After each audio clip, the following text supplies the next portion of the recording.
Thank you.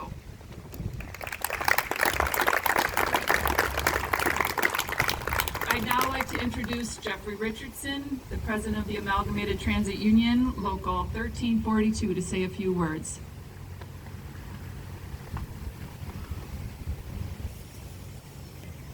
Good afternoon. Sorry I'm a little late, but it's been a tough day for us for the Amalgamated Transit Union. So if I tear up a little bit, we lost some of my friends in the senseless killing in San Jose today.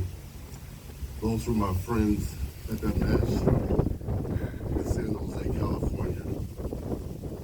So it was kind of hard for me. I was deciding whether I was going to come out today, but I knew how important this was to all of us.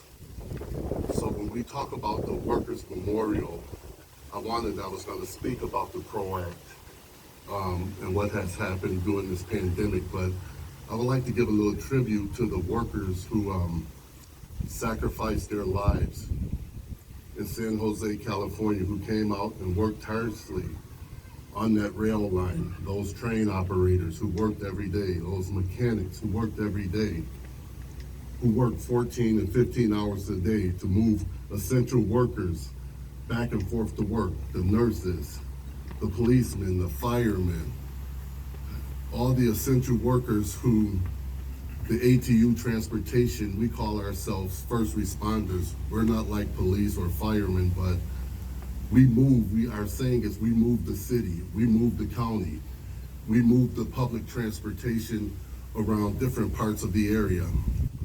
I want to thank also, while I'm standing here, Congressman Higgins, Senator Polencart, also you, for helping us get the shots in a time where we couldn't get shots at the NFTA.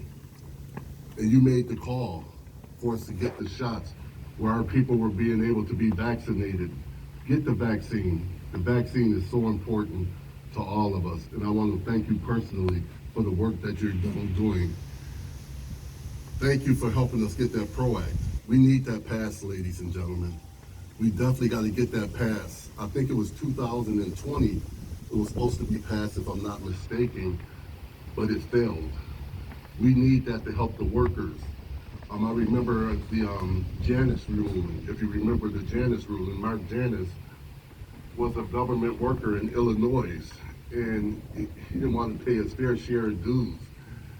And it went all the way to the Supreme Court. And it kind of reminds me, it's almost like it made it a right to work state everywhere because people didn't have to pay their fair share. But you know, we were lucky within the NFTA, our local union, that nobody opted out. We were able to move people who were going to be laid off the other parts of the division and kept them working. We had a couple people who passed away during COVID-19. We didn't have a lot, but I give credit to the nurses and to the doctors who took the time out to help us to make sure that we got the vaccines and did their job.